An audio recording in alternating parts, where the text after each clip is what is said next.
हाग्रामा महिलारिया BTC खौ फानजुबाय।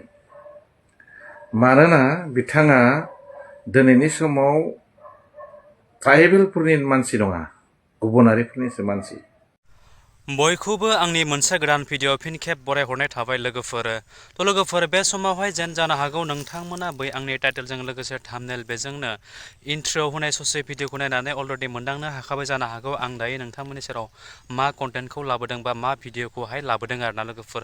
थ' जियानो जा गिबियावनो फंनैसो बाथ्राखौ शेयार खालामनानै सिगाङावनो नोंथांमोननि सेराव नैबे मोनसे भिडिअनि क्लिपखौ आं क्लियारलि दिन्थिलांना होग्रोनि बा नोंथांमोना भिडिअखौल' जोबजासिम नाय अब्लानो बुजि मोनगोन आरोना लोगोफोर। थ' जियानो जा बिदिब्ला नोंथांमोना भिडिअखौल' जोबजासिम नायलांदो आरोना लोगोफोर।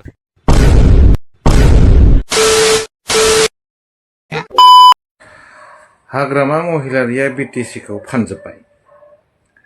मानोना बिथाङा दिनैनि समाव ट्राइबेलफोरनि मानसि नङा, गुबुनारिफोरनिसो मानसि। जि हाखो, जि रायजोखो, जि BTC खो बेसेबांबा हाजार हाजार मानसिफोरनि बलिदाननि गेजेरजों मोननाय, बे मोननाय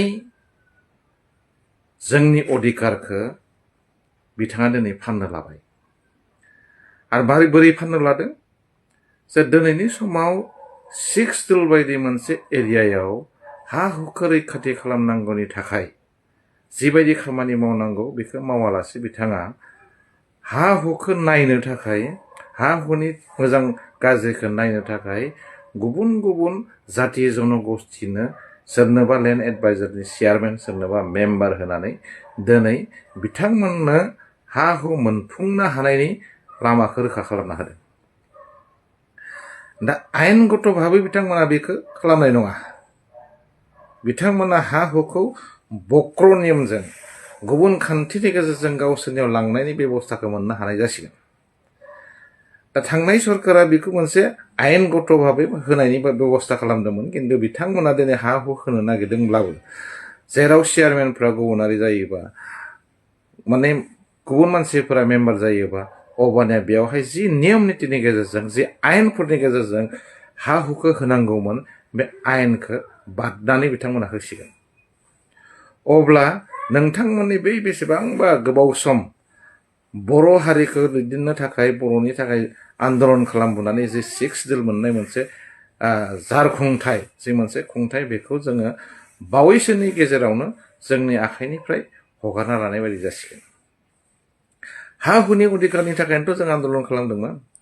हा हुखौ नागिरनानैथ' जों आन्दलन खालामबोनानै बेसेबांबा मानसि बुथारबोनाय जाबाय, मानसि थैबोनो गोनां जाबाय, मानसि खोमाना लानो गोनां जाबाय, माखासे मानसिफोरा रान्दि जाबाय, माखासे मानसिफोरा फिसाज्ला गोमाजाबाय, माखासे मानसिफोरा बिमा बिफा गैजायै जाबाय। नाथाय जाय मानसिफोरा बेखौ लिडिं लानानै दिनैनि समावहाय राजगादि लादों, अकल राजखान्थि स्वार्थनि थाखाय गासैखौबो जलान्जलि होनानै गावनि हारिनि खैफोदखौ लाना फैनाया बेसेबां जुक्तिगत, जुक्तिहंगत, आं बेखौ रायजो राजाफोरनि आखायाव हगारनो सानदों। आरो बिनि गोरोन्थिया जोंनि रायजो राजाफोरनि।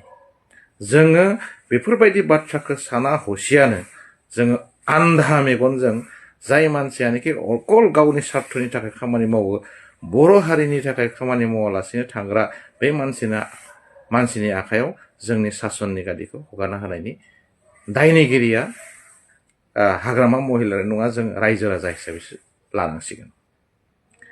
आरो बिनिनो फिथाइ मोनगासिनो दङ। दिनै जों जौगानाय लामायाव खाराखै।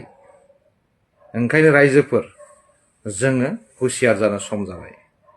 हुसियार जानायजों लोगोसे जोङो जोंनि ओनसोलखौ रैखाथि होनांगोनबा जोङो आरोबाव राजखान्थि सोमावसारनायाव गोख्रों भाबै बाहागो लानानै बे हाबाफारिखौ मावफुंजोबनो हानांगोन।